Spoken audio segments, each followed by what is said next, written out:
आप सभी फिर से यहाँ पे हम एकत्रित होते हैं। भगवान का गीत, जो भगवत गीता भगवान ने हमें बताई, हमारे जीवन का मैनुअल आगे बढ़ने के लिए। हम पहले प्रेयर से शुरू करेंगे। हरे कृष्णा। ओम कृष्णा। ओम अज्ञानतिमिरान्धस्य अज्ञानतिमिरान्धस्य ज्ञानञ्जनशलाकया चक्षुरुन्मीलितं येन तस्मै श्रीगुरुवे नमः। श्रीचैतन्यमनोभीष्टं स्थापितं येन भूतले स्वयं रूपकदा मह्यं ददाति स्वपदान्तिकम्। वन्देऽहं श्रीगुरो श्रीयुक्तपदकमलं श्रीगुरुन् वैष्णवांश्च श्रीरूपं साग्रजातं सहगण रघुनाथान्वितं तं सजीवम् साद्वैतं सावधूतं परिजनसहितं कृष्णचैतन्यदेवं श्रीराधा कृष्णपादान् सहगण ललिता श्रीविशाखान्वितांश्च हे कृष्ण करुणा सिन्धो दीनबन्धो जगत्पते गोपेश गोपिकान्त राधाकान्त नमस्तुते। तप्त कांचन गौरांगी राधे वृंदावनेश्वरी वृषभानुसुते देवी प्रणमामि हरिप्रिये।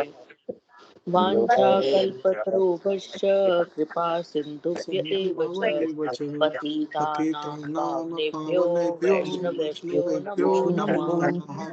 जय श्री कृष्ण चैतन्य प्रभु नित्यानंद श्री अद्वैत गदाधर श्रीवासादि गौर भक्तवृंद।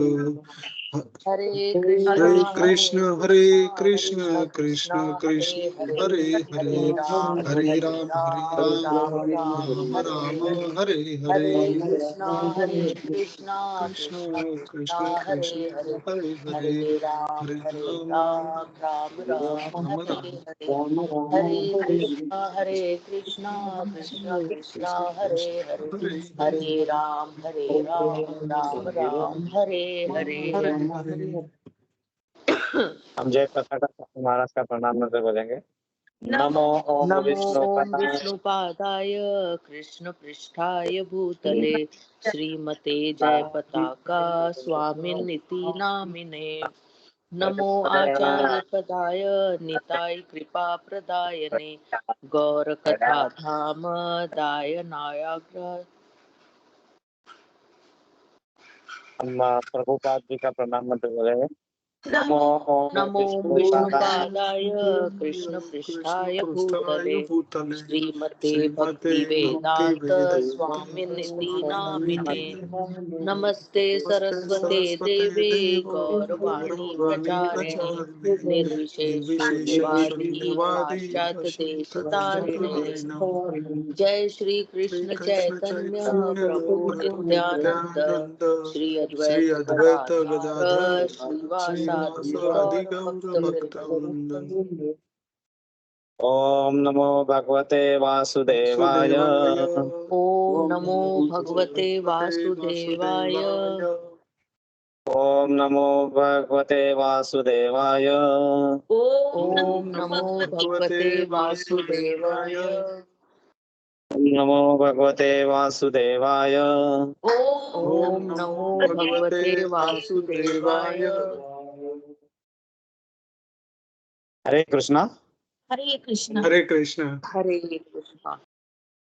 तो हम प्रथम अध्याय समाप्त कर चुके थे। प्रथम अध्याय के बारे में हमने डिस्कस किया था। प्रथम अध्याय अर्जुन विषाद योग, और हम ये अध्ययन कर रहे हैं भगवान का गीत, भगवान के खुद वाणी, जो भगवत गीता भगवान की वाणी, जो 700 श्लोकों में भगवान ने हमारे जीवन में कैसे हमने व्यवहार करना चाहिए, कैसे हम प्रश्नों में जब उलझ जाते तो हमने उसका निवारण कैसे करना चाहिए, क्या सही तरीका होना चाहिए, ये सब चीजों के बारे में इस अध्याय में मतलब इस भगवत गीता में बताया है। और हम प्रथम अध्याय जिसमें अर्जुन विषाद योग के बारे में हम अध्ययन कर रहे थे, तो हम आज जो है उसकी समरी करेंगे। समरी मतलब हम उसका सारांश देखेंगे और सारांश देखने के लिए हम सबसे पहले इस तरह करेंगे कि हम पूरे श्लोकों को एक बार पढ़ेंगे, उनके मीनिंग के साथ, प्रपोर्ट नहीं पढ़ेंगे उसका, और फिर बाद में उसका हम सारांश हम उसका समरी करेंगे। तो अब मैं स्क्रीन शेयर कर रहा हूँ, और तो हम फर्स्ट अध्याय का नाम था कुरुक्षेत्र के युद्ध स्थल में सैन्य निरीक्षण, और इसे अर्जुन विषाद योग भी कहा जाता है, क्योंकि हमारा कोई भी आध्यात्मिक जर्नी जो स्टार्ट होती है वो हमारे संशय, डाउट, इससे शुरू होती है। तो उसमें जब हम उस दुविधा मनस्थिति में फंस जाते हैं, और फिर उसमें जो शुरू होती है वो ही हमारी आध्यात्मिक जर्नी का स्टार्ट हो सकता है। तो वो कैसे होता है, क्या होता है, हम सब पढ़ेंगे। तो हम यहाँ से पढ़ेंगे, हम यहाँ से हम श्लोका पढ़ेंगे और उसका डायरेक्ट अर्थ पढ़ेंगे यहाँ पे। तो पहला श्लोका है, कौन पढ़ेगा? हाँ, तुम ओके, मोना पढ़ रही है, ठीक है। पहला हरे श्लोक। कृष्ण। हरे कृष्णा। धृतराष्ट्र उवाच धर्मक्षेत्रे कुरुक्षेत्रे समवेतायुयुत्सव महां पांडवाश्चैव किम कुर्वत संजय। धृतराष्ट्र ने कहा, हे संजय, धर्मभूमि कुरुक्षेत्र में युद्ध की इच्छा से एकत्र हुए मेरे तथा पांडु के पुत्रों ने क्या किया? हरे कृष्णा। वंदना माता जी, आप पढ़ेंगे दूसरा? जी प्रभु जी। संजय उवाच द्रष्टा तु पाण्डवनीकं व्यूयं दुर्योधनस्तथा आचार्यमुपसंगमय राजा वचनमब्रवीत। अर्थात संजय ने कहा, हे राजा, पांडु पुत्रों द्वारा सेना की व्यूह रचना देखकर राजा दुर्योधन अपने गुरु के पास गया और उसने ये शब्द कहे। हरि बोल। हरे कृष्णा। तीसरा वैशाली माता जी, आप पढ़ेंगे? जी हाँ सर। पश्येताम या आकांक्षा माता जी, कोई भी माता जी पढ़ेंगे या फिर? सर आवाज नहीं आ रही क्या मेरी? हाँ, अभी आ रही है। आ रही है। पश्येताम पांडुपुत्राणामाचार्य महतीं चमुमं वृद्धां द्रुपद पुत्रेण तव शिष्येण धीमता। हे आचार्य, पांडु पुत्रों की विशाल सेना को देखे, जिसे आपके बुद्धिमान शिष्य द्रुपद के पुत्र ने इतने कौशल से व्यवस्थित किया है। हरे कृष्णा।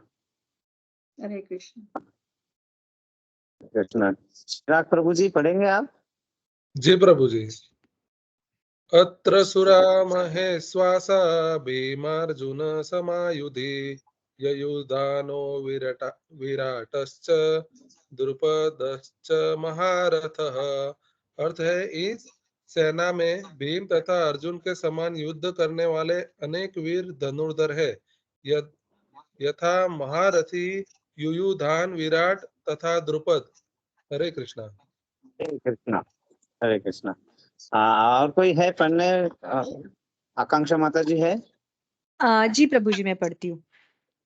दृष्टकेतु शेषकितान काशीराजश्च वीर्यवान पुरुजित कुंती भोजश्च शब्दश्च नरपुरगाव। अर्थ है, इनके साथ ही धृष्टकेतु, चेकितान, काशीराज, पुरुजित, कुंती भोज तथा शैब्य जैसे महान शक्तिशाली योद्धा भी हैं। हरे कृष्णा। हरे कृष्णा। हरे कृष्णा। और कोई है जो पढ़ सकते हैं? प्रभु जी, मैं करूं? बिल्कुल बिल्कुल बिल्कुल बिल्कुल। युधाम नुन्यश्य विक्रांत उत्तमौजाक्ष वीर्यवान सौभद्र द्रौपदेयाक्ष सर्व एवं महारथा। अर्थात पराक्रमी युधामन्यु, अत्यंत शक्तिशाली, उत्तमौजा, सुभद्र का पुत्र तथा द्रौपदी के पुत्र, ये भी सभी महारथी है। हरे कृष्ण। हरे कृष्णा। हरे कृष्णा। और कोई है पढ़ सकते हैं? सर मैं पढ़ती हूँ। हाँ, अस्माकं बिल्कुल। तु विशिष्टा ये तानि बोध द्विजोत्तमम् नायका मम सैन्यस्व संज्ञा संज्ञार्थ ताम्र विमिवीते। किंतु हे ब्राह्मण क्षेत्र श्रेष्ठ, आपकी सूचना के लिए मैं अपनी सेना के उन शायद नायकों के आवाज नहीं आ रही है, मैं कंटिन्यू कर लेता हूँ। पर आगे है, हाँ पढ़िए माता जी। अर्थात किंतु है ब्राह्मण श्रेष्ठ, आपकी सूचना के लिए मैं अपनी सेना के उन नायकों के विषय में बताना चाहूंगा जो मेरी सेना को संचालित करने में विशेष रूप से निपुण है। हरे कृष्ण। अरे पर होना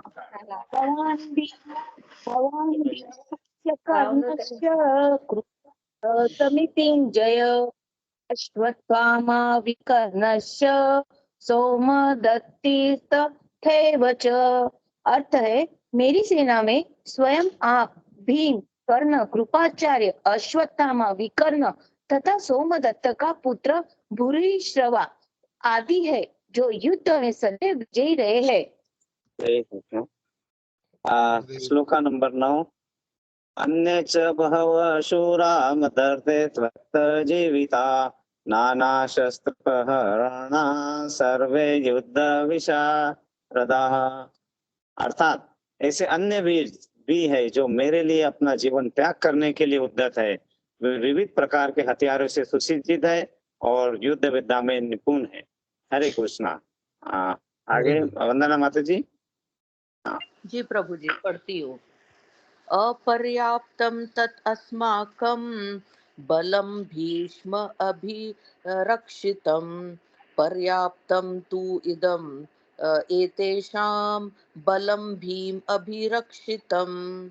अर्थात हमारी शक्ति अपरिमेय है और हम सब पितामह द्वारा भली भांति संरक्षित है, जबकि पांडवों की शक्ति भीम द्वारा भली भांति संरक्षित होकर भी सीमित है। हरि बोल। हरे हरे कृष्ण। चिराग प्रभु जी। जी प्रभु। अयनेषु च सर्वेषु यथा भागमवस्थिताः भीम भीष्ममेवा विरक्षन्तु भवन्तः सर्व एव हि। अर्थ है, अतएव सैन्य व्यूह में अपने अपने मोर्चों पर खड़े रहकर आप सभी भीष्म पितामह को पूरी पूरी सहायता दे। हरि बोल। हरे कृष्णा। आकांक्षा माता जी। जी प्रभु जी। तस्य सज्जनः हर्ष कुरु वृद्ध पितामह सिंहनादं विनघौश्च शंखण दध्यमौ प्रतापवान। अर्थात तब कुरुवंश के वयो वृद्ध परम प्रतापी एवं वृद्ध पितामह ने सिंह गर्जना की सी ध्वनि करने वाले अपने शंख को उच्च स्वर से बजाया, जिससे दुर्योधन को हर्ष हुआ। हरि बोल। हरे कृष्ण। कौन पढ़ेगा? पढ़ो प्रभु जी। सचिन प्रभु जी, आप पढ़ सकेंगे? तदशंखस्य भैर्नेश्य पववानक गोमुखा हन्यत सशब्दु स्तुमतो भवत। अर्थात तत्पश्चात शंख, नगाड़े, बिगुल, तुरही तथा सिंह सहसा एक साथ बज उठे। वह समवेत स्वर अत्यंत कोलाहल पूर्ण था। हरे कृष्ण। हरे कृष्णा। श्लोका नंबर 14। तथा श्वेते हैर्ययुक्ते महति स्नदने स्थितो माधवा पांडवा शैव दिव्य शंको प्रदम्मतो। इसका अर्थ है, दूसरी ओर से श्वेत घोड़ों द्वारा खींचे जाने वाले विशाल रथ पर आसीन कृष्ण तथा अर्जुन ने अपने अपने दिव्य शंख बजाए। हरे कृष्ण। हरे कृष्ण। आगे का पढ़ोगे? 3 श्लोक है। नमस्ते। कौन सा? हाँ। 15वां? हाँ, 15वां 15वां पढ़ो। हाँ, पार्श्वजन्य ऋषिकेशो देवदत्तं धनञ्जय पौण्डददम्यो महाशंख भीमकर्मा वृकोदरा। अर्थात भगवान कृष्ण ने अपना पार्श्वजन्य शंख बजाया। अर्जुन ने देवदत्त शंख तथा अति भोजी एवं अति मानवीय कार्य करने वाले भीम ने पौंड नामक भयंकर शंख बजाया। हरे कृष्ण। हाँ, आगे का पढ़ लो। अनंत हरे अनंत कृष्ण। विजय राजा कुंती पुत्रो युधिष्ठिर नकुलः सदेवस्य सुघोष मणिपुष्पको काश्यश्च परमेश्वास शिखण्डी च महारथ धृष्टद्युम्नो विराटस्य सात्यकीश्च पराजितः द्रुपदो द्रौपदेयाश्च सर्वश पृथिवीपते सौभद्रस्य महाबाहु शंखादं धनु पृथक पृथक। इसका अर्थ है, हे राजन, कुंती पुत्र राजा युधिष्ठिर ने अपना अनंत विजय नामक शंख बजाया तथा नकुल और सहदेव ने सुघोष एवं मणि पुष्प शंख बजाए। महान धनुर्धर काशीराज परम योद्धा शिखंडी धृष्टद्युम्न विराट अजय सात्विक सात्यकी की द्रुपद द्रौपदी के पुत्र तथा सुभद्रा के महाबाहु पुत्र आदि सबों ने अपने अपने शंख बजाए। हरे कृष्ण। आगे हरे चिराग प्रभु जी, आप आगे के 4 पढ़िए। जी प्रभु जी। सघोषो धार्तराष्ट्राणां हृदयानि व्यदारत नभश्च पृथ्वीं चैव तु मूलो अभ्यनुना दयन। अर्थ है, इन विभिन्न शंखों की ध्वनि कोलाहल पूर्ण बन गई जो आकाश तथा पृथ्वी को शब्दायमान करती हुई धृतराष्ट्र के पुत्रों के हृदयों को विदीर्ण करने लगी। हरे कृष्ण। हरे अथ कृष्ण। व्यथिताश्च दृष्टा धार्तराष्ट्रान् कपिध्वजः प्रवृत्ते शस्त्र संपाते धनुरुद्य पांडवः ऋषिकेशं तदा वाक्यमिदमाह महीपते। अर्थ है, उस समय हनुमान से अंकित ध्वजा लगे रथ पर आसीन पांडु पुत्र अर्जुन अपना धनुष उठाकर तीर चलाने के लिए उद्यत हुआ। हे राजन, धृतराष्ट्र के पुत्रों को व्यूह में खड़ा देखकर अर्जुन ने कृष्ण से ये वचन कहे। हरे कृष्ण। हरे कृष्ण। अर्जुन उवाच सेनयोरुभयोर्मध्ये रथं स्थापनमे अच्युत यावदेतान्निरीक्षेऽहं योद्धुं कामानवस्थितान् कैर्मया सह योद्धव्यमस्मि तृण समुद्यमे। अर्थ है, अर्जुन ने कहा, हे अच्युत, कृपा करके मेरा रथ दोनों सेनाओं के बीच में ले चलो जिससे मैं यहाँ युद्ध की अभिलाषा रखने वालों को और शस्त्रों की इन महान परीक्षा में जिसने मुझे संघर्ष करना है उन्हें देख सकूं। हरे कृष्णा। योत्स्यमानान् वेक्षेऽहं य एत्रे अत्र समागताः धार्तराष्ट्रस्य दुर्बुद्धे युद्धे यचिकीर्षवः। अर्थ है, मुझे उन लोगों को देखने दीजिए जो यहाँ पर धृतराष्ट्र के दुर्बुद्धि पुत्र दुर्योधन को प्रसन्न करने की इच्छा से लड़ने के लिए आए हुए हैं। हरे कृष्णा। हरे कृष्ण। संजय उवाच एवमुक्तो ऋषिकेशो गुडाकेशेन भारत सेनयोरुभयोर्मध्ये स्थापयित्वा रथोत्तमम्। अर्थ है, संजय ने कहा, हे भरतवंशी, अर्जुन द्वारा इस प्रकार संबोधित किए जाने पर भगवान कृष्ण ने दोनों दलों के बीच में उस उत्तम रथ को लाकर खड़ा कर दिया। हरे कृष्णा। कंटिन्यू करूं? हरे कृष्ण। अभी वंदना माता जी कर रहे हैं, जी जी आप प्रभु पढ़िए जी, पढ़ती माता जी हूँ। पहले अगले 4। जी प्रभु जी। भीष्म द्रोण प्रमुखतः सर्वेषां च महीक्षिताम् उवाच पार्थ पश्यतान् संवेतान् कुरुनिति। अर्थात भीष्म द्रोण तथा विश्व भर के अन्य समस्त राजाओं के सामने भगवान ने कहा कि हे पार्थ, यहाँ पर एकत्र सारे कुरुओं को देखो।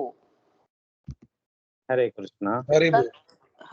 तत् अपश्यात् स्थितान् पार्थ पितृनथ पितामहान् आचार्य आचार्यान् मातृलान् भ्रातॄन् पुत्रान् पौत्रोन् सुखीनस्तथा श्वशुरान् सुहृदय च एव सेनयो उभयो अपि।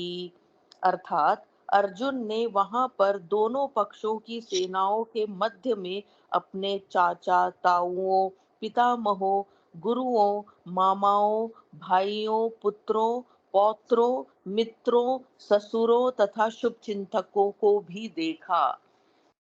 तात हरे सम कृष्णा। हरे कृष्णा। तात समीक्ष्य स कौन्तेय सर्वान् बन्धून् अवस्थितान् कृपया परयाविष्टो विभीषदन् इदम् अब्रवीत। अर्थात जब कुंती पुत्र अर्जुन ने अपने मित्रों तथा संबंधियों की इन विभिन्न श्रेणियों को देखा तो वह करुणा से अभिभूत हो गया और इस प्रकार बोला। अर्जुन उवाच द्रष्टा इमं स्वजनं कृष्ण युयुत्सुं समुपस्थितं सीदन्ति मम गात्राणि मुखं च परिश्रूयति। अर्जुन ने कहा, हे कृष्ण, इस प्रकार युद्ध की इच्छा रखने वाले अपने मित्रों तथा संबंधियों को अपने समक्ष उपस्थित देखकर मेरे शरीर के अंग कांप रहे हैं और मेरा मुंह सूखा जा रहा है। हरि बोल। हरे। हरि। हाँ। कौन अभी आगे और 4 श्लोक आप पढ़ेंगे?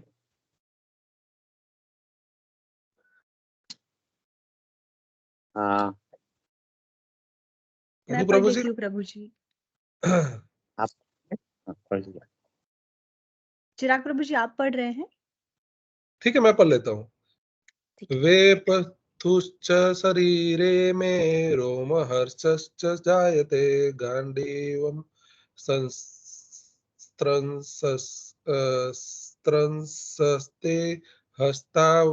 हस्तात्व चेव परिदह्यते। अर्थ है, मेरा सारा शरीर कांप रहा है, मेरे रोंगटे खड़े हो रहे हैं, मेरा गांडीव धनुष मेरे हाथों से सरक रहा है और मेरी त्वचा जल रही है। हरि बोल।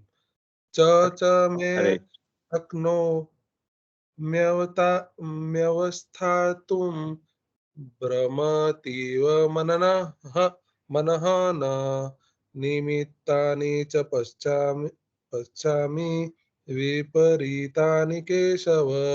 इसका अर्थ है, मैं यहाँ अब और अधिक खड़ा रहने में असमर्थ हूँ, मैं अपने को भूल रहा हूँ और मेरा सिर चकरा रहा है। हे, एक मिनट, कृष्ण। हे के बाद कुछ वो शायद कू करके कुछ है। हरि बोल। हाँ, हे। न, हाँ। हाँ, हे कृष्ण। अच्छा। न च श्रेयो अनुपश्चामि हत्वा स्वजन माहवे न कांक्षे विजयम कृष्ण न च राज्यम सुखानि च। अर्थ है, हे कृष्ण, इस युद्ध में अपने ही स्वजनों का वध करने से न तो मुझे कोई अच्छाई दिख रही है और न मैं उससे किसी प्रकार के विजय, राज्य या सुख की इच्छा रखता हूँ। हरि बोल। किम नो राज्येन गोविंद किम भोगैर्जीवि जीवितेन वा शे येषामर्थे कांक्षितम् नो राज्यं भोगा सुखानि च त इमे अवस्थिता युद्धे प्राणां स्तयवक्ता धनानि च आचार्यं पितरं पुत्रा तथैव पितामहा मातुलः स्वसुराः पौत्राः श्यालाः सम्बन्धीन् स्तथा एतान्न हन्तुमिच्छामि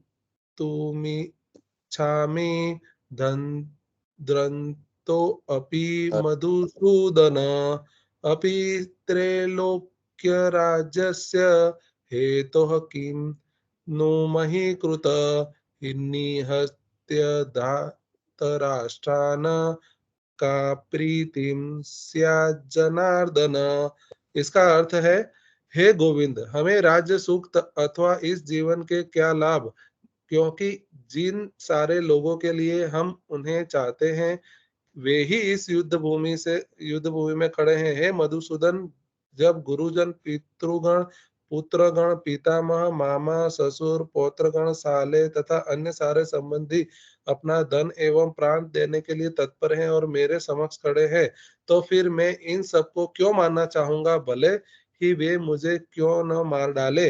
हे जीवों के पालक, मैं इन सबों से लड़ने को तैयार नहीं, भले ही बदले में मुझे तीनों लोग क्यों न मिलते हो। इस पृथ्वी की तो बात ही छोड़ दो, भला धृतराष्ट्र के पुत्रों को मारकर हमें कौन सी प्रसन्नता मिलेगी। हरे कृष्णा। हरि बोल पाप प्रभु जी। आप हम प्रभु जी मैं पढ़ लेती हूँ। जी माता जी। पढ़ो। हरि बोल।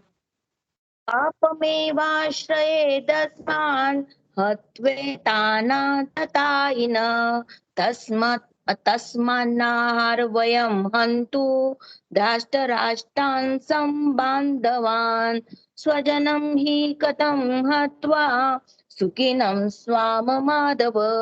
अर्थात यदि हम ऐसे आतताइयों का वध करते हैं तो हम पर पाप चढ़ेगा, अतः यह उचित नहीं होगा कि हम धृतराष्ट्र के पुत्रों तथा उनके मित्रों का वध करें।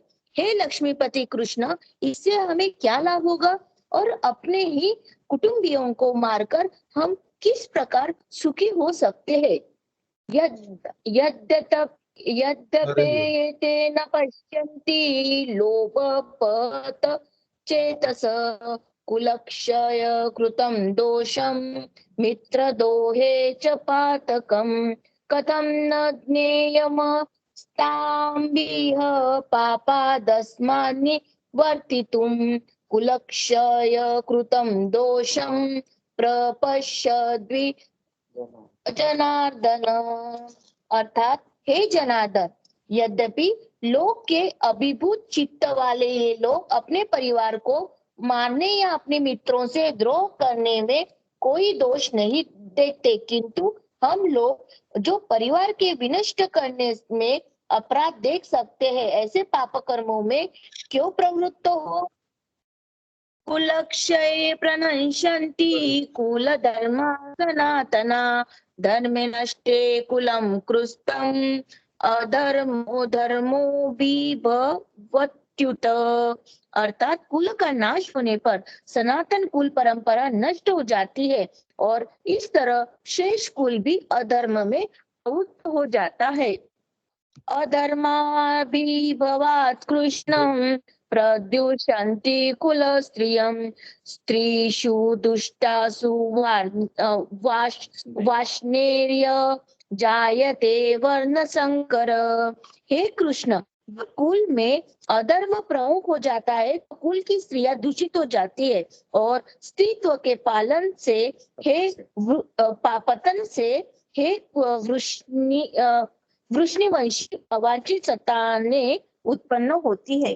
आकांक्षा माता जी आगे के पढ़ेंगे। जी प्रभु जी, मैं पढ़ती हूँ।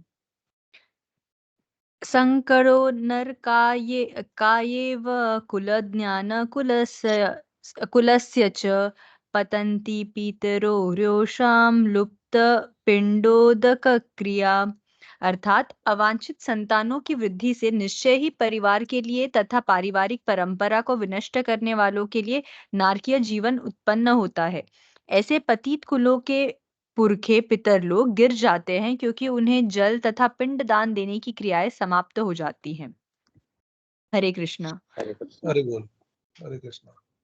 दोषैरैतां कुलज्ञान वर्णसंकरकारको उत्साध्यन्ते जातिधर्माः कुलधर्माश्च शाश्वता। अर्थात जो लोग कुल परंपरा को विनिष्ट करते हैं और इस तरह अवांछित संतानों को जन्म देते हैं, उनके दुष्कर्मों से समस्त प्रकार की सामुदायिक योजनाएं तथा पारिवारिक कल्याण कार्य विनिष्ट हो जाते हैं। हरे कृष्णा। हरे कृष्णा। पढ़ते रहिए माता जी। उत्सन्न कुलधर्माणां मनुष्याणां जनार्दन नरकेय नियन्तं वासो भवतीत्यनुशुश्रुम। हे प्रजा अर्थात हे प्रजापालक कृष्ण, मैंने गुरु परंपरा से सुना है कि जो लोग कुल धर्म का विनाश करते हैं वे सदैव नरक में वास करते हैं। हरे हरे कृष्णा। हरे कृष्ण। कृष्ण। अहो बत महत् पढ़ते रहिए माता जी। पापम कर्तु व्यवस्थिता वयं यद्राजय सुखलोभेन हन्तु स्वजन्मुद्यता। अर्थात ओह, कितने आश्चर्य की बात है कि हम सब जघन्य पाप कर्म करने के लिए उद्यत हो रहे हैं। राज्य सुख भोगने की इच्छा से प्रेरित होकर हम अपने संबंधियों को मारने पर तुले हैं। हरे कृष्ण।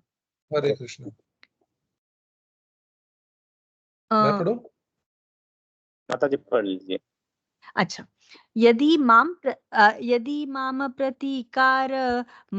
प्रतीकारं शस्त्रं शस्त्रपाणयः धृतराष्ट्ररणे हन्युस्थमे क्षेमतरं भवेत्। अर्थात यदि शस्त्रधारी धृतराष्ट्र के पुत्र मुझ निहत्थे तथा रणभूमि में प्रतिरोध न करने वाले को मारे तो यह मेरे लिए श्रेयस्कर होगा। हरे कृष्णा। हरे कृष्णा। मैं प्रभु पढ़ूं? जी जी पढ़ पढ़ना। लीजिए। अब अच्छा आप चिराग पढ़ना प्रभु है? जी आप पढ़ लीजिए। मैं पढ़ूं प्रभु जी? पढ़ लीजिए चिराग प्रभु जी। संजय उवाच एव मुक्त्वार्जुनः संख्ये रथोपस्थ उपाविशत विसृज्य ससरं चापं शोकसंविघ्नमानसः। अर्थ है, संजय ने कहा, युद्ध भूमि में इस प्रकार कहकर अर्जुन ने अपना धनुष तथा बाण एक और रख दिया और शोक संतप्त चित्त से रथ के आसन पर बैठ गया। हरे कृष्णा।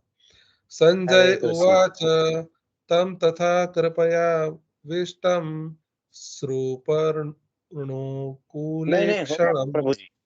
प्रभु क्या जी, हुआ? ये तो गीता सार चालू हो गया। अरे चल, हरे ही नहीं बोल। नहीं नहीं, प्रभु जी।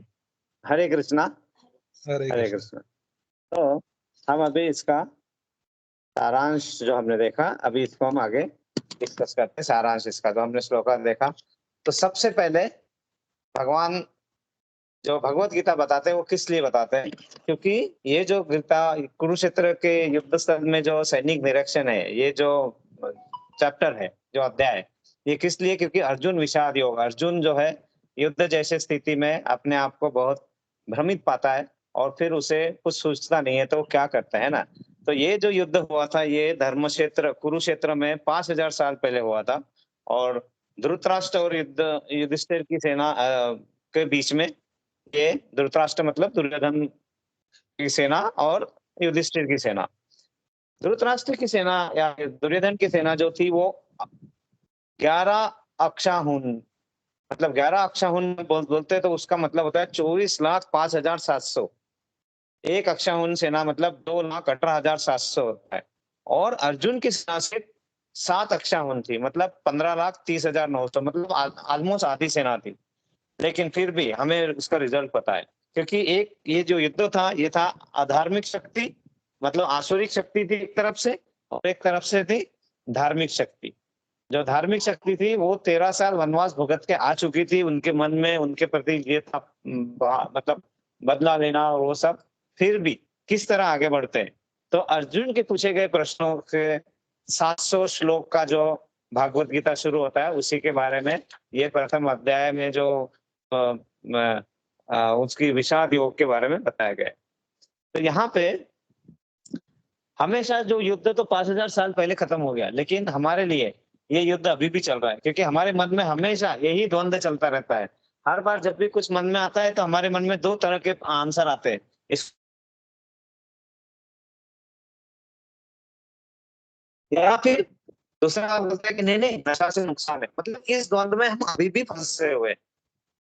और इसीलिए हम या तो बोलते भाग लो या भाग लो, या तो पार्टिसिपेट या रन अवे। तो हम इसी दुविधा स्थिति में हमेशा फंसे रहते हैं। मतलब हमें भी अभी भी जरूरत है। और इस दुविधा स्थिति से बाहर निकालने के लिए हमें क्या करना होता है? भगवान का दिया ज्ञान जो अति आवश्यक है, जो हमें हमारे इस परिस्थिति से बाहर ले जाएगा। जैसे हम कहीं जाते हैं तो हमें गूगल मैप, जो जब हम कहीं जाते हैं हमें वो गूगल मैप की सहायता से हम उसको कहीं जाना है उसको हम लगाते हैं और वहां ले जाता है। लेकिन वो क्या करता है कि हम जहां जाना है वो बताएगा, तो फिर हमें वहां बताएगा, रास्ता बताता है। लेकिन भगवत गीता क्या है? कहाँ जाना है वो भी, और क्यों जाना है वो भी, और वो जाने के बाद क्या होगा, डेस्टिनेशन क्या है, सब कुछ भगवत गीता में है, सब कुछ। तो वो जीपीएस और ये इसमें कंपैरिजन अगर हम करेंगे तो ये सब पूर्ण रूप है। तो भगवत गीता जो होता है, भगवान का गीत, वो पूर्ण होता है हमेशा। और ये हमें क्या करेगा? जन्म मृत्यु जरा व्याधि के चक्कर से बाहर निकालने में मदद करेगा। वही हमारी कुंजी है, हमारी की है। तो हमें ये ध्यान रखना है कि भौतिक जगत से भी परे एक आध्यात्मिक जगत है, और जिसका हमें ज्ञान होना चाहिए। और वो ज्ञान सही तरीके से, सही यूनिवर्सिटी से होना चाहिए। और वो भगवत गीता यथारूप जो प्रभुपाद ने लिखी है, उसी से हमें वो ज्ञान अर्जित करना चाहिए। तो वो ज्ञान अर्जित करने के लिए भगवान ने जो लिखा था, तो जो यहाँ पे जो भगवत गीता लिखी थी उसमें जो पहले इंट्रोडक्शन चैप्टर है उसका ये श्लोक सामने हमारे रखा है। ये श्लोक है, ये गीता महात्म्य 4 नंबर श्लोक, जो सेकंड लास्ट पेज है हमारा इंट्रोडक्शन का। उसमें क्या लिखा है? गीता सुगीता कर्तव्या किमन्य शास्त्र विस्तरे या सवय पद्मनाभस्य मुख पद्माद्विनी श्रुता। मतलब क्या है? चूंकि भगवत गीता भगवान के मुख से निकली है, अतः किसी को अन्य वैदिक साहित्य पढ़ने की आवश्यकता नहीं रहती। उसे केवल भगवत गीता का ही ध्यान पूर्वक तथा मनोयोग से श्रवण तथा पठन करना चाहिए। वर्तमान युग में लोग सांसारिक कार्यों में इतने व्यस्त हैं कि उनके लिए समस्त वैदिक साहित्य का अध्ययन कर पाना संभव नहीं रह गया है, परंतु इसकी आवश्यकता भी नहीं है। केवल एक पुस्तक भगवत गीता ही पर्याप्त है, क्योंकि यह समस्त वैदिक ग्रंथों का सार है और यह प्रवचन खुद भगवान ने किया हुआ है ना। तो इसीलिए हमें इसके आगे जाने का जरूरत नहीं है। तो यहाँ पे भगवान ने यहाँ 5 विषयों के बारे में बताया है। कौन से विषय है? कि भगवान, आत्मा, जीव जो आत्मा है, भगवान को सर्वोच्च भगवान, प्रकृति, काल और कर्म। तो इन 5 विषयों के बारे में, और हमारे जीवन की परिस्थितियों में हम जब भी जाते हैं तो हमें यही 5 प्रश्न के आंसर अगर मिल जाते हैं तो हम अपने हर आंसर को उसमें से खोज सकते हैं। तो ये भगवत गीता ये धार्मिक पुस्तक नहीं, सबसे पहले तो ये किसी धर्म को रिप्रेजेंट नहीं करती है। ये सबूत विकास के लिए है। क्योंकि अब ये भगवत गीता 5000 साल में पहले लिखी गई थी, तो उस समय क्या था? सिर्फ वर्णाश्रम धर्म, 4 वर्ण 4 आश्रम, ब्राह्मण, क्षत्रिय, शूद्र, वैश्य, 4 वर्ण और 4 आश्रम, ब्रह्मचर्य आश्रम, गृहस्थाश्रम, वानप्रस्थ आश्रम और संन्याश्रम। तो इस ज्ञान को जब हम प्राप्त करते हैं तो इस ज्ञान को हम, जो ज्ञान हमें मिलेगा उसे हम कहते हैं राज्य गुह्यम ज्ञान, मतलब परम ज्ञान। और उससे फिर क्या होता है कि हमें साक्षात्कार, और उससे जो नित्य सुख की प्राप्ति होगी, तो हम गोलक धाम कृष्ण प्राप्ति को प्राप्त कर सकते हैं। तो यहाँ पे पहला श्लोक जो शुरू होता है, धर्म जो एक ही श्लोक है जो धृतराष्ट्र ने कहा है, और वो श्लोक में काफी अच्छे से उन्होंने अपनी मनस्थिति क्या है बता दिया। कि उन्होंने क्या कहा कि मेरे पुत्र और पांडवों के पुत्र, मतलब यहीं से डिप्रेशन चालू हो जाता है ना। और वो प्रश्न जो है, वो प्रश्न पूरा भगवत गीता का जो इम्पोर्टेंट चीज है वो वहां से स्टार्ट हो जाता है। तो हर चीज में जब हम साइंस या कहीं पे भी हम जब रिसर्च करते हैं तो पहले हमें उस प्रश्न का गहन अध्ययन करना होता है। और वो प्रश्न की शुरुआत ही धृतराष्ट्र ने इस तरह की, तो वो प्रश्न को सुन के संजय जो है वहां की परिस्थिति जो है, वहां की उस युद्ध की परिस्थिति, वो सब 1 से दूसरे नंबर श्लोका से 20 नंबर श्लोका तक संजय बताते हैं। तो उसमें से जो पहले है 1 से 12 श्लोक जो है, उसमें वो संजय क्या बताते हैं कि दुर्योधन क्या कर रहा है वहां पे, और दुर्योधन के उसमें क्या चल रहा है उसमें, उसके इसमें वो सब बताते हैं। तो दुर्योधन क्या करते रहते हैं वहां पे, वो डरे हुए होते हैं एक्चुअली, लेकिन वो दिखाता नहीं है, क्योंकि वो एक वहां पे एक राजा है ना, और उसके पास 11 अक्षौहिणी सेना होने के बावजूद भी उसके सेना में बड़े बड़े धुरंधर है ना। ऐसे भी धुरंधर है जो कभी आउट ही नहीं होंगे, अगर क्रिकेट मैच का उदाहरण लिया जाए तो, मतलब जैसे पितामह है, द्रोणाचार्य है, और कितने धुरंधरों की बात की है, सब धुरंधर उसके पास है, लेकिन उसका मन डरा हुआ रहता है। और इसीलिए वो क्या करता है, डिप्लोमेटिक करता है कि अपनी सेना को बढ़ोतरी करता है, सेना की बहुत वाहवाही करता है कि सब है, हम सब तो जीतेंगे, ये सब है, लेकिन मन में उसके पता है वो नहीं है। क्योंकि जब 13 साल पांडवों को वनवास हुआ था, तो वो एक भी रात सो नहीं पाया, ये भी महाभारत में लिखा हुआ है। उसको हर रात चिंता लगी रहती थी कि मैंने झूठ है, मेरा झूठ का सहारा है, तो मेरा क्या होगा क्या नहीं होगा, ये सब चीजें उसे चिंता लगी ही रहती है। क्योंकि जो चिता पे जलता है वो एक ही बार जलता है, लेकिन जो चिंता में जलता है वो रोज रोज जलता है। और वही परिस्थिति दुर्योधन की थी, और वो सब परिस्थिति का वर्णन 1 से 12 श्लोकों में मतलब उसमें आता है, और वो संजय धृतराष्ट्र को बताते हैं। बाद में 13 से 20 श्लोक यहाँ पे भी संजय ही बात कर रहे हैं, वो सब क्या बताते हैं, वो पांडवों के स्थिति का वर्णन करते हैं। उसमें वो कहते हैं, धृतराष्ट्र कहते हैं कि तुम अंधे हो और पुत्र मोह में तो आप धर्मांध भी हो गए, धर्म के अंधे भी हो गए हो। तुम्हें ये समझ में ही नहीं आ रहा है कि यहाँ पे जो जो वर्णन कर रहे हैं दुर्योधन और ये सब बता रहे हैं, ये सिर्फ अपने अपने आप को उसमें से बचाने के लिए या किसी तरह से अपने आप को गलत फहमी में डालने के लिए कर रहे हैं। तो वो बताते हैं कि यहाँ पे जो भगवान के पक्ष में, भगवान जिनके पक्ष में है, जीत तो उन्हीं की होगी। और यहाँ पे एक 15 नंबर श्लोक आता है जिसमें पांचजन्य शंख की बात की गई थी। पांचजन्य शंख मतलब जो शंख भगवान ने बजाया था, और वो शंख की ध्वनि इतनी थी कि उससे दुर्योधन के कैंप में हड़कंप बज गया था। जबकि इसके पहले भी बड़े बड़े शंख बजे थे ना, जैसे हमारे पितामह जी का शंख बजा, दुर्योधन अपने उनके सेनापति का शंख बजा, सबके शंख बजे, लेकिन उससे पांडवों के पक्ष में कोई हलचल नहीं हुई, किसी को कुछ नहीं हुआ। किसके यहाँ पे तो इनके हृदय कांपने लगे, बीपी बढ़ने लगा। और वो सब अर्जुन, वो संजय बताते हैं कि ये सब वहां पे हो रहा है ना। और यही नहीं, वहां पे बताते हैं कि संजय कि अर्जुन के रथ के ध्वजा पे हनुमान जी का चित्र है, मतलब वो जो दर्शाता है कि वो जीत उन्हीं की होगी। और उनके सारथी कौन है, उनके सारथी खुद भगवान है। तो जिनके सारथी भगवान होंगे उनका क्या, उनका तो वो कुछ हो ही नहीं सकता है। तो ये होता है पहले से 1 से 20 श्लोका के बीच में। फिर बाद में एक अद्भुत घटना घटती है, अर्जुन अचानक बोलना शुरू कर देते हैं। अर्जुन 20 श्लोका तक संजय बता रहे थे जो जो वहां पे युद्ध स्थल में हो रहा था, और यहाँ पे अर्जुन अचानक बोलते हैं कि मैच शुरू होने वाली है अभी, है ना, अभी सब हो गया है, डिसीजन हो चुका है, ये हो मैच शुरू होने वाली है, और अचानक बोलते हैं कि नहीं नहीं, अब मुझे युद्ध नहीं करना है ना। 21 से 27 श्लोका में अर्जुन के कहे हुए श्लोकों का उल्लेख है। तो क्या करते हैं भगवान श्री कृष्ण का, वहां पे इतने इस 21 से 27 श्लोकों में भगवान श्री कृष्ण की एंट्री होती है। अगर हम बॉलीवुड मूवी देखें तो हीरो की एंट्री कैसे होती है, लेकिन यहाँ पे भगवान श्री कृष्ण की एंट्री कैसे हुई। अर्जुन क्या कहते हैं, हे पार्थ सारथी, मेरे रथ को तुम उसके युद्ध स्थल के मध्य में ले चलो। मतलब सारथी के रूप में उनकी एंट्री हुई। मतलब इसीलिए भगवान को क्या कहते हैं, भगवान को कहते हैं, भगवान जो है अपने भक्तों के लिए दास भी बनने को तैयार है ना। और वहां पे इसलिए भगवान को भक्त वत्सल भी कहते हैं, है ना, कि भक्त जो है, भक्त की इच्छा पूर्ति के लिए भगवान कुछ भी कर सकते हैं।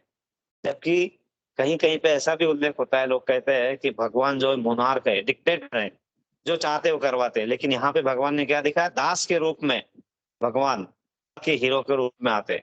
तो वहां पे यहाँ पे अर्जुन जो है, अर्जुन क्या कहता है कि अर्जुन जो बिल्कुल मतलब उसके मन में बहुत सारी शंकाएं कुशंकाएं आने लगती है। 28 से 30 श्लोका के बीच में जब हम जाते हैं, है ना, 28 से 30 श्लोका के बीच में यहाँ पे तो ये पांचजन्य शंख के बारे में था। पांचजन्य ऋषिकेशो देवदत्त धनंजया पौंडम धम दोम धम्मो महाशंखम भीम कर्मावकोदरा। मतलब इस शंख के बजने से वहां पे पूरा अड़कन बज जाता है। यहाँ ऋषिकेश इसलिए कहा है भगवान को कि वो समस्त इंद्रियों के स्वामी है, जिनको अपने इंद्रियों पे कंट्रोल है। लेकिन यहाँ पे अर्जुन फिर से एक 28 से 30 श्लोका के बीच में यहाँ पे संजय इसमें जो होता है 24 से 27 श्लोक में संजय वो फिर से वहां पे क्या हो रहा है वहां पे बताते हैं। लेकिन 28 से 30 श्लोका के बीच में फिर से एक अनोखी घटना घटती है। अर्जुन यहाँ से 28 से 46 श्लोका तक अर्जुन ही बोल रहे हैं अभी, है ना। तो उसमें एक अनोखी और घटना घटती है कि अर्जुन बोलता है मैं युद्ध नहीं लड़ूंगा अभी, वहां पे मेरे भाई है, गुरु है, पितामह, सखे सब खड़े हैं, मैं कैसे युद्ध लड़ूंगा। उसका मन विचलित हो जाता है। भौतिक दृष्टिकोण से होता है ये, क्योंकि जब हम भौतिक दृष्टिकोण हमारे मन में आता है तो हमारा इमोशनल पॉइंट हमें भयभीत करा देता है। और वही भय जो है फियर, FEAR फियर, वो भय है, वो मैं यहाँ पे, और उसको दूर करने के लिए हमें आध्यात्मिक दृष्टिकोण से सोचना पड़ता है। तो इससे शिक्षा क्या है 28 से 30 श्लोकों के बीच में? बिना आध्यात्मिक ज्ञान के मनुष्यों को ऐसी स्थिति में हमेशा फंसना पड़ता है। बहुत इंपॉर्टेंट है ना। तो आध्यात्मिक ज्ञान हमें बहुत जरूरी है, क्योंकि हमें पता है जो बोएगा वही पाएगा, तेरा किया आगे आएगा, सुख दुख है क्या फल कर्मों का, जैसी करनी वैसी भरनी। तो यहाँ पे वही बताया है कि जो तुम्हारे कर्म होंगे उसकी भरनी तो तुम्हें करना ही होगा। लेकिन जब हम उस कर्मों को भगवान की सेवा में लगा के कृष्ण भावना भावित होकर करते हैं तो उसी कर्मों का हमें मतलब रिएक्शन नहीं होगी, और हम उसको पॉजिटिव मतलब निष्काम कर्म में कन्वर्ट कर सकते हैं यहाँ पे। तो आध्यात्मिक ज्ञान आने से क्या फायदे होते हैं? हम जो भी डिसीजन लेते हैं वो डिसीजन सही होते हैं। क्योंकि यहाँ पे अर्जुन का क्या हुआ था? अर्जुन पूरा द्विधा मन स्थिति में आ गया था, अज्ञानतावश और भौतिक दृष्टिकोण से सोच रहा था। और उससे क्या हो रहा था? उससे ये समझ में नहीं आ रहा था, उसके पास तो सब कुछ था, सब कुछ उसने ऑलरेडी इन सेनाओं को हरा चुका था वो पहले भी। लेकिन आप पूरी द्विधा स्थिति में भौतिक दृष्टिकोण से सोचना चालू हो गया था, क्योंकि डर गया था। डर जब आ जाता है मन में तो बस हमारा जो सोचने का तरीका है वो सब वो है अलग तरीके से, अलग डायरेक्शन में चलना चालू कर देता है। और जब हम अलग डायरेक्शन में जाना शुरू करते हैं तो हमें कौन बदल सकते हैं? हमारे गुरु जो हमारे साथ में है। इसलिए गुरु के साथ में, गुरु की आज्ञा, गुरु के बारे, गुरु से सुनना और उसको एज इट इज लेना, ग्रहण करना और उसको इम्प्लीमेंट करना, तो फिर हम आगे बढ़ सकते हैं। यही सब यहाँ पे बताया गया है। तो आध्यात्मिक ज्ञान सही गलत क्या है उसका डिसीजन हमें अच्छे से ले सकेंगे, है ना। और भौतिक ज्ञान कितना भी ले लो, हम कितना भी पढ़ लो, हम PhD कर लो, डबल PhD कर लो, वो सिर्फ हमें भौतिक अवस्थाओं के लिए ही सोल्यूशन दे सकेगा। लेकिन परमानेंट इसका सोल्यूशन हमारे पास नहीं है, वो लिमिटेड आउटपुट ही रहेगा, है ना। अगर यही सब नहीं होता तो यहाँ पे जो वो युद्ध ही नहीं होता। हमारे जीवन में भी जो हम युद्ध जैसी परिस्थितियों में हम लड़ते रहते हैं, करते रहते हैं, वो सब होगा ही नहीं। तो वो सब होगा नहीं, क्यों? क्योंकि हमें सही ज्ञान अगर मिल जाएगा तो हम उसका डायरेक्शन में हम बढ़ पाएंगे। तो ये सब करने के लिए क्या करते हैं अर्जुन? क्या करते हैं? 4 एग्जाम्पल देते हैं। यहाँ पे अर्जुन क्या कहते हैं कि हे अच्युत, कृपा करके मेरे रथ दोनों सेनाओं के बीच ले चलो। और वो ऑर्डर देता है अर्जुन वहां पे। तो भगवान कृष्ण को वो ऑर्डर दे रहे हैं यहाँ पे, और भगवान कृष्ण भी क्या कर रहे हैं यहाँ पे? बिल्कुल दास्य रूप में जो कर रहे हैं वो सुन रहे हैं और आगे बढ़ रहे हैं। अर्जुन युद्ध क्यों नहीं करना चाहता है? वो 4 एग्जाम्पल देते हैं, है ना। सबसे पहले तो संबंधियों के प्रति करुणा, वो 28 से 30 श्लोका में, मतलब इसे बोलते हैं कंपेशन। मेरे भाई है क्यों लड़ू, वो तो मेरे पिता समान है, वो मेरे दादा है, मेरे सब कुछ सके संबंधी है वहां पे। तो उनके लिए मन में करुणा आती है। और ये सब क्यों होता है? क्योंकि उसे ये नहीं पता है कि वो शरीर है कि आत्मा है, और वो सिर्फ भौतिक दृष्टिकोण से सोचता रहता है, और इसके लिए ये सब आता है। ये पहला कारण होता है उसका युद्ध न करने का। दूसरा कारण क्या होता है? विजयी होने पर कोई आनंद ही नहीं होगा मुझे। वो 31 श्लोका से 35 श्लोका के बीच में आते हैं। क्योंकि क्या होगा कि अगर मैं सबको मार चुका हूँ तो मैं राज करके करूंगा क्या? तो मैं वो उसके मन में आता है, क्योंकि उसे फिर से वही है भौतिक दृष्टिकोण आता है। और उससे फिर क्या करूंगा, उससे फायदा क्या है मुझे। तीसरा है पाप के प्रतिक्रियाओं से भय, डर। हमें भी होता है कि हम ऐसा करेंगे वैसा, ये होता है 36 से 38 लोगों के बीच में। तो मुझे पाप लगेगा, गुरु का वध करूंगा, ये करूंगा वो करूंगा। और भगवान मुस्कुराते रहते हैं कि क्योंकि कहता है ना, जब तक आपके मन में पूरी शंका कुशंका बाहर निकल के ना आए तब तक समाधान देके कोई फायदा नहीं है, क्योंकि वो समाधान जो है आपको, हम उनको समझ ही नहीं पाएंगे। इसलिए भगवान क्या कर रहे हैं, उनको पूरी तरह से उसको भ्रमित होने दे रहे हैं, पूरा जो भी है उसको, और कुछ कुछ सहायता दे रहे हैं कि और ये भी हो सकता है वो भी हो सकता है। और पूरी तरीके से जब वो पूरे उसमें आ जाएगा, प्रश्न पूरा डिफाइन हो जाएगा, तो फिर उसका सोल्यूशन निकालने में पूरा सोल्यूशन जड़ से निकलेगा। और फिर जड़ से अगर उसका सोल्यूशन निकला तो फिर जन्म मृत्यु जरा व्याधि चक्कर से तुम बाहर। और आखिरी और चौथा उनका होता है कि पारिवारिक परंपराओं का विनाश हो जाएगा। हमने देखा था कि उस जब उसमें विनाश हो जाएगा तो अवांछित संतानों का उत्पन्न नहीं होगा।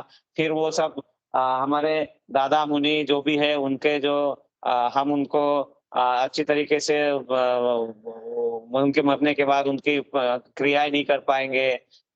माता पिताओं का आदर सम्मान मिट जाएगा, व्यभिचारी लोग बढ़ जाएंगे, पापी लोग बढ़ जाएंगे, संस्कार और संस्कृति की हत्या हो जाएगी। ये सब बड़े बड़े सब चीजें, वो सब है ना, वो सब क्या है ना, ये करता है। और आखिरी में क्या होता है, अनिर्णित होके खत्म, अब मैं कुछ नहीं कर सकता। वो अगले चैप्टर में है वो अनिर्णय, मतलब अब मैं निर्णय लेने की स्थिति में नहीं हूँ। तो फिर आप भगवान को सरेंडर। और यही चीज हमें करना पड़ता है कि जब हम घबरा जाते हैं और सब ये सब चीजों को करना पड़ता है, तो हमें क्या करना पड़ता है, तो भगवान का नाम लेके उनकी परिस्थितियों को उनके सामने रख के, और जो भगवान हमें मार्ग दिखाते हैं वो मार्ग पे हमें जाने के लिए अपने आप को तैयार करना पड़ता है। जैसे अर्जुन यहाँ पे पूरी परिस्थितियों के बाद आखिरी श्लोका में क्या है, उसने बस ये करके भ्रमित होके बस आप मैं कुछ नहीं करूंगा अपने पूरे ये रख देता है ना। ये है पूरा इसका क्या बोलते हैं उसका संक्षिप्त में सारांश। लेकिन इससे हमें क्या सीख मिलती है, तो ये जो है हमें अगला जो उसी का सारांश अगले तरीके से यहाँ पे ये है। यहाँ पे जो दिख रहे हैं वो गौरंग दास प्रभु है, ये बहुत अच्छे तरीके से समझाते हैं। तो चैप्टर 1 उनके दृष्टिकोण से उसका सारांश हम देखने की कोशिश करेंगे चैप्टर 1 का। तो हर स्थिति में हमारे मन में आता है डाउट, और डाउट को उन्होंने कितने अच्छे तरीके से समझाया है। D stands for Dhritarashtra and Duryodhan, doubt का D. O is ominous results, मतलब अशुभ परिणाम जो आएंगे उसके। यू अनसर्टेनिटी, मतलब अनिश्चितता। बी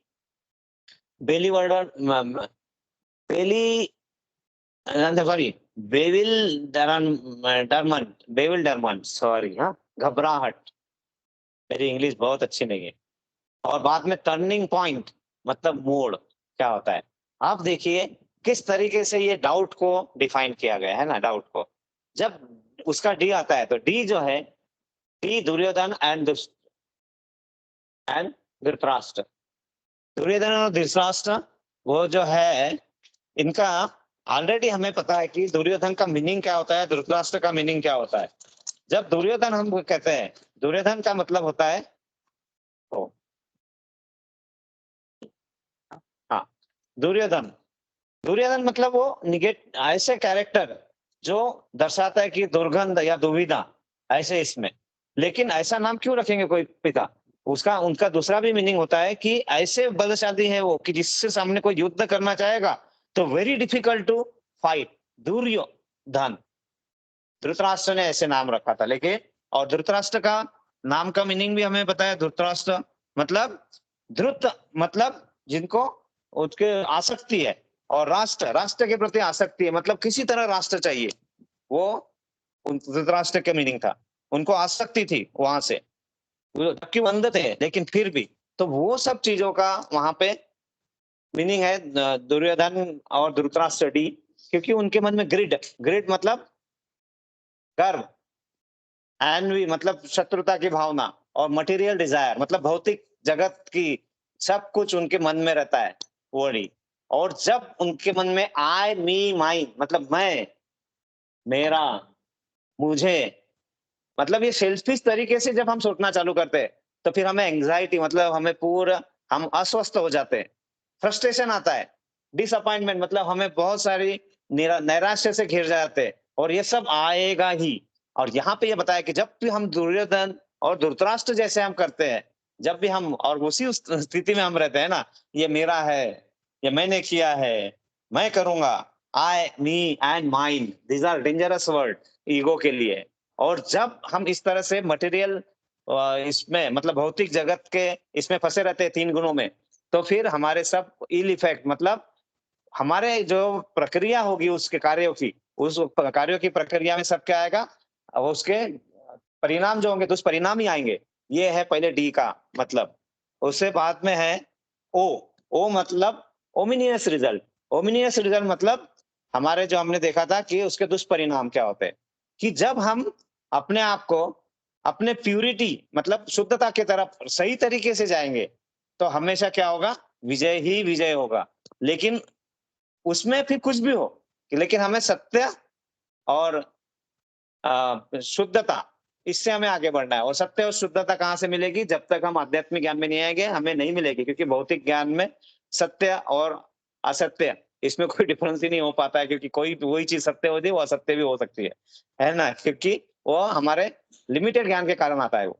और अगर हम यहाँ पे लिखा one who is carrier of goodness is never overcome by evil, मतलब जो आप अगर अच्छाई करोगे तो आपके ऊपर कभी भी ये एविल मतलब ये जो गंदे परिणाम है, और जब जो भूत और राक्षस ऐसे व्यक्ति का आपके ऊपर कभी भी परिणाम नहीं होगा। ये है ओमिनियस रिजल्ट। फिर है अनसर्टिनिटी।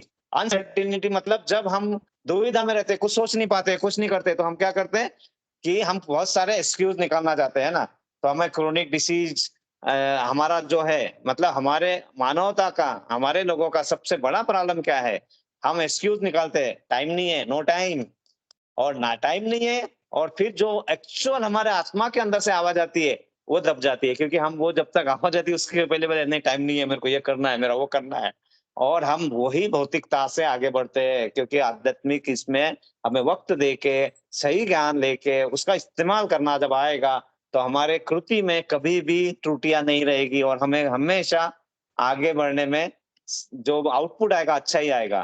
तो जो हमारी रिस्पॉन्सिबिलिटी है वो इश्यूज को आगे बढ़ाना नहीं है, हमें क्या करना है, हमारा जो भौतिक सोचना है, भौतिकतावादी सोच, उसको कम करना है, और आध्यात्मिक इसमें हमारे कोई प्रगति में बाधा ना आए ऐसे कार्यों को हमें प्रवृत्त करना है। जिससे मतलब यहाँ पे बैठ के भगवत गीता सुनना नहीं है, उसको हमें कार्य का अपने इसमें लाना है, आचरण में लाना है। धीरे धीरे लाएंगे, धीरे धीरे लाएंगे तो हमें वही चीजें, हमारे अनसर्टेनिटी जो हमारे आसपास रहती है उसका मार्ग मिलेगा। और फिर बाद में यहाँ पे डिलीवरमेंट मतलब वहां पे बताया था कि जब हम ऐसे कुछ चीजें करते हैं कि हमारे अज्ञानता के कारण जो हमारी स्पिरिचुअल आइडेंटिटी है, मतलब हम भगवान का अंश है, आत्मा है, वो हम भगवान से अपना रिलेशन ही भूल चुके हैं।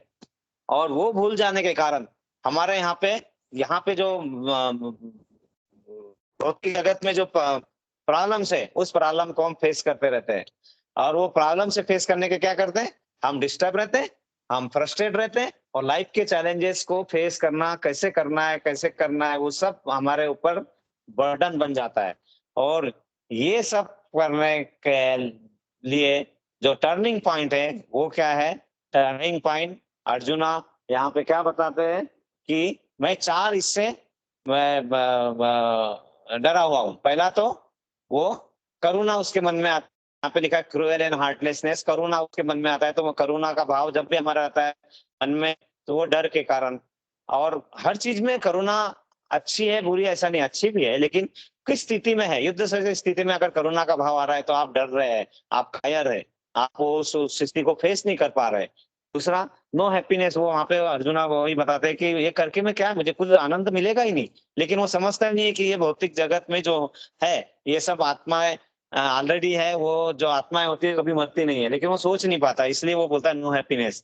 बाद में बैड कर्मा मतलब मुझे उस पाप कर्मों का फल मिलेगा। और चौथा पूरा ये सामाजिक जो स्ट्रक्चर है वो पूरा डिस्ट्रॉय हो जाएगा। ये सब करने के बाद वो जब इन सब चीजों का हम अध्ययन करते हैं तो हमें क्या सीख मिलती है कि जब हम आध्यात्मिक दृष्टिकोण को अपनाना चालू करते हैं, जब हम उसके डायरेक्शन में बढ़ना चालू करते हैं, जब हम उसमें एक-एक स्टेप आगे बढ़ाते हैं, तो फिर अपने आप ही हमारे अंदर के दुर्योधन और धृतराष्ट्र वो धीरे-धीरे मरना चालू होते हैं, है ना? जब उनका मरना चालू होता है तो वो जो उसके ओमिनियस रिजल्ट है, मतलब उसके दुष्परिणाम है, वो दुष्परिणाम धीरे-धीरे वहां से गायब होना चालू हो जाते हैं। और अनसर्टिनिटी मतलब जो अनिश्चितता हमारे जीवन में रहती है, अनिश्चितता, वो धीरे-धीरे क्या होती है? दूर हो जाती है। और बाद में जो हमने देखा था, यहाँ पे देखो ये चौथा जो घबराहट होती है हमारे मन में, घबराहट क्यों होती है? भय के कारण हमारे मन में घबराहट होती है। तो घबराहट भी हमारे मन से निकल जाएगी बाद में, और बाद में क्या होगा कि हमें ये सब चीज़ों में हमारे जीवन में नया मोड़ आएगा। नया मोड़ क्या रहेगा? वो हमेशा सच्चिदानंद स्वरूप की तरफ ले जाएगा हमें।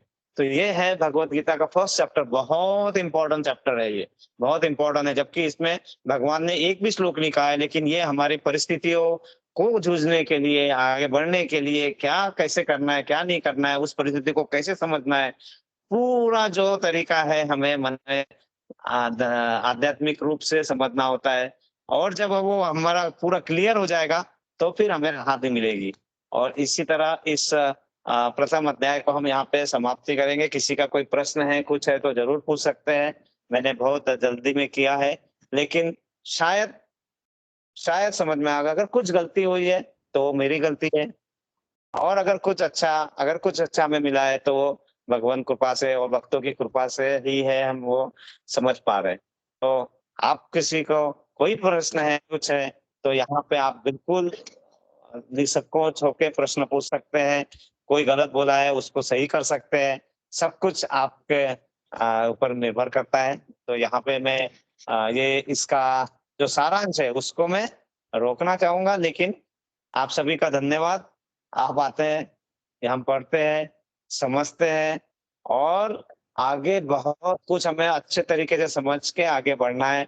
अभी तो अगला चैप्टर जो है बहुत ही अच्छा है, गीता का सार, मतलब पूरा गीता का सार उस चैप्टर में आने वाला है अभी हमारा।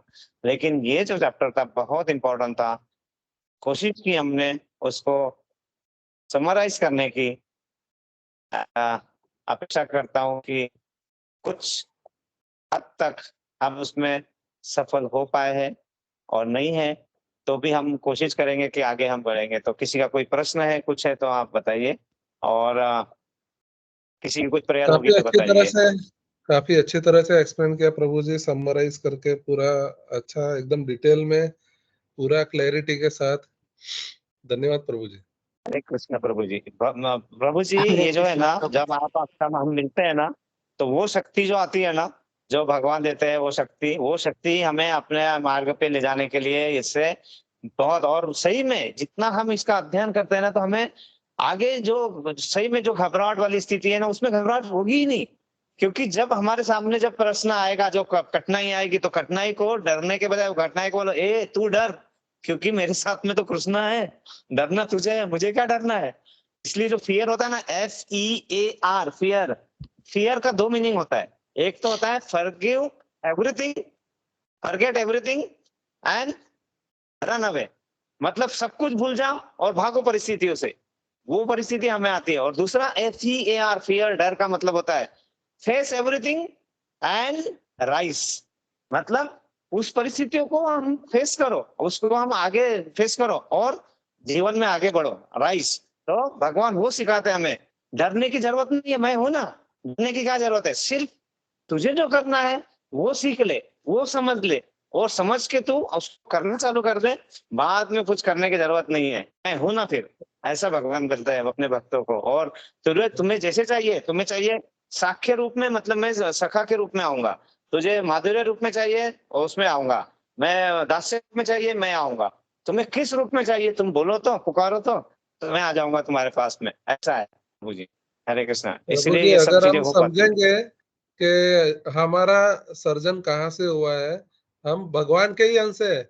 तो जब भगवान के यस, अंश में इतना, भगवान के एक छोटे से नख के वो भाग से अगर वो जो सुदर्शन चक्र सर्जन हो सकता है, जो संसार का विनाश कर सकता है, तो आप भी तो भगवान के अंश हो। तो उसमें आपको आपको परेशान होने का कोई मुझे तो रीज़न नहीं लगता है। जब हम नहीं सोचेंगे कि हम लगता है भगवान के बिल्कुल। अंश हैं, तो हमारे लिए तो कोई चीज़ कठिन है ही नहीं। या बिल्कुल। बट सिर्फ को उसको उतना हमें देखना है कि भगवान के अंश है, तो फिर हमारा हमारा कर्तव्य है ना। तो हमारा कर्तव्य क्या है कि हमारा कर्तव्य है ना, रचा है सृष्टि को जिस प्रभु ने, वही ये सृष्टि चला रहे हैं। हमारा धर्म है प्रभु की सेवा, हमारा धर्म है प्रभु की सेवा, निष्ठा से वो हम निभा रहे हैं। ये अगर हम निभाना आएगा हमें निष्ठा से, श्रद्धा से, और हम उसमें प्रगति करेंगे, तो फिर कोई डरने की जरूरत ही नहीं है। और जब हम उसमें शॉर्टकट करते हैं, कुछ करते हैं, तो वो मन में हमारे डर आ जाता है, अरे मैंने वो किया लेकिन वो बराबर नहीं किया, तो डर देखो आ जाता है अपने आप। लेकिन वो डर, जब हमारा मन सच्चा है, श्रद्धा है, और हम आगे बढ़ रहे धीरे धीरे, तो बिल्कुल बढ़ेगा। हम यहाँ पे सही तरीके से हम आगे बढ़ने का प्रयास कर रहे हैं, तो कोई डरने की जरूरत नहीं। भगवान है साथ में। इसमें अंधश्रद्धा की बात नहीं है, लेकिन श्रद्धा और उसको समझना, ज्ञान, पूर्ण ज्ञान आने के बाद वो श्रद्धा अंधश्रद्धा नहीं कहलाएगी फिर। नहीं तो वो अंधश्रद्धा सत्य जाएंगे, है। भगवान में मंदिर करो, मेरा ये कर दे, पराव कर दे, वो अंधश्रद्धा है। यस। यस अंधश्रद्धा तो वो है जो चीज़ हमने एक जो हमारा इतिहास नहीं है और जो हम मानव रचित है। मगर ये तो इतिहास है, यस। जो प्रभु ने स्वयं या अपने मुख से कही है। तो उसमें तो इतिहास में तो या फिर कोई शंका ही नहीं है, इसमें कोई मानव रचित नहीं है। बिल्कुल कोई बात नहीं है, सिर्फ वही हम अध्ययन कर रहे हैं। बहुत अच्छा। और किसी का कोई प्रश्न है कुछ? नहीं प्रभु जी, आप बहुत अच्छे से एक्सप्लेन किए सारांश को पहले अध्याय के, और आपने ये बहुत अच्छा बोला कि ये प्रश्न हम है? सब की मन स्थिति है।